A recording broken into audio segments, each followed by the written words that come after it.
Let's have a chat about brewing Choc mint stouts.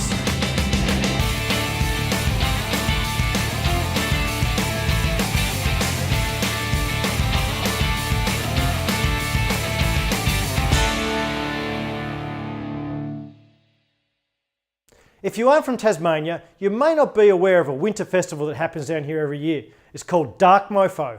Basically, around the winter solstice, the city really comes alive. There's plenty of art installations and a lot of people around, and there's one hell of a winter food festival on the waterfront called the Winter Feast. So I went along on Saturday night and took in the sights and the sounds and the beers and the food and had a bit of a chat with my brewer mates, Will from Dieman Brewing and Stewie from Ocho Beer.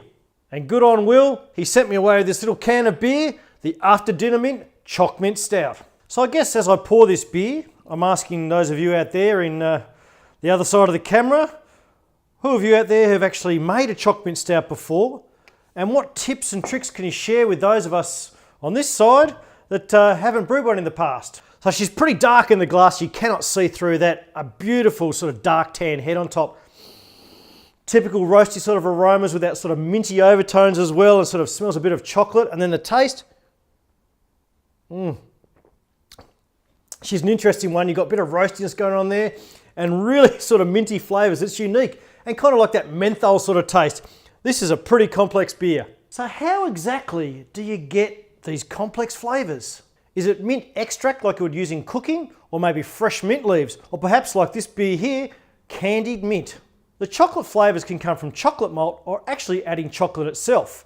In this one here is a local chocolate provider's chocolate that Will sourced, but you can also do things like add cacao nibs, cocoa powder, and even adding Belgian chocolate. I'm actually interested, what do you think works best?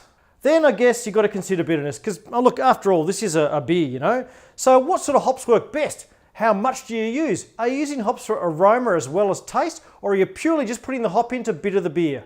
At 6% for a stout, this one feels bang on as far as mouthfeel and booze is concerned, but I guess if you want to go next level, you could always go Imperial. I've actually got a Choc Mint Stout recipe kit from Brewery that I'm going to try next up, but maybe I need to hit Will up for a few extra samples to do a bit of a side-by-side comparison. I'm pretty sure I'm not the only one that wants to brew a Choc Mint Stout this winter, because it's a really interesting and unique beer. Now, have you brewed one before? Have you got a killer recipe that you want to share with us? Or maybe you've got some tips and tricks that we need to know about. If you do, please leave a comment. So there you go, a bit of a hybrid tonight.